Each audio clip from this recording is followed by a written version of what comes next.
We give God all the glory for His Son that came to save us and moved us divinely into His kingdom. In heaven, angels are worshiping God every minute and every second. It is always their season of worship.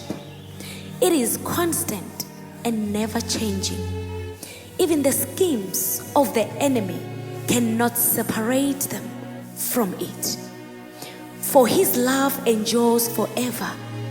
He is the same yesterday, today, and always. He is the one who is and is to come. Circumstances do not change Him. In every season, He remains the same.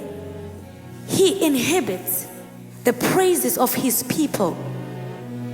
Be moved into an unending season of worship that never changes. Be moved into a season that doesn't give the enemy reason to hold us. It is a season of God's love, a season to magnify and exalt Him, a season of worship.